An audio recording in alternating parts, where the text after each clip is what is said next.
ശുഹായിലെ സ്നേഹം നിറഞ്ഞവരെ, ഏലിയാ സ്ലീബ മൂശാക്കാലം 1-ാം വെള്ളിയാഴ്ച കേൾക്കപ്പെടാൻ പോകുന്ന സുവിശേഷ ഭാഗം യോഹന്നാന്റെ സുവിശേഷം 11-ാം അധ്യായം 17 മുതൽ 27 വരെയുള്ള തിരുവചന ഭാഗങ്ങളാണ്. മരിച്ചു കഴിഞ്ഞ ലാസറിന്റെ കുടുംബത്തിലേക്കും അവന്റെ ഗ്രാമത്തിലേക്കും ഈശോ കടന്നു വരികയാണ്. ബഥനിയ എന്ന ഗ്രാമത്തിലേക്ക്. സുവിശേഷത്തിന്റെ ആദ്യ ഭാഗത്ത് നമ്മൾ കാണുന്നു, ഈശോ വരുന്നുണ്ടെന്ന് കേട്ടപ്പോൾ വീട്ടിലിരുന്ന മർത്ത ഈശോയെ സ്വീകരിക്കാനായിട്ട് ഓടിച്ചെല്ലുകയാണ്. എന്നാൽ മറിയം വീട്ടിൽ തന്നെ ഇരുന്നു.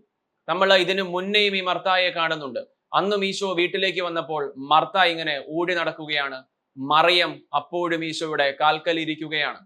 ഓടുന്നവൾ എപ്പോഴും ഇങ്ങനെ ഓടിക്കൊണ്ടേയിരിക്കും എന്നുള്ളതിന്റെ സൂചനയാണ്.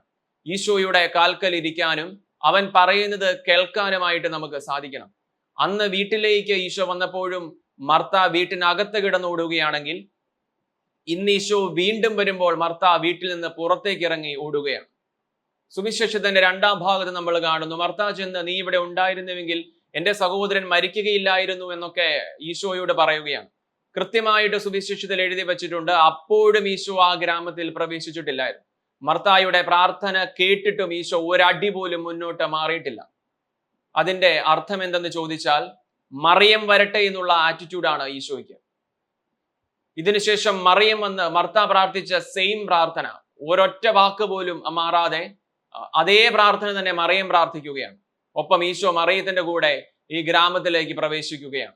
അതിന്റെ അർത്ഥവും നമ്മൾ പ്രാർത്ഥിക്കുമ്പോൾ ഹൃദയം കൊണ്ട് പ്രാർത്ഥിക്കണം എന്നുള്ളതുകൊണ്ടാണ്. ഈശോ നമ്മെ സമൃദ്ധമായി അനുഗ്രഹിക്കട്ടെ.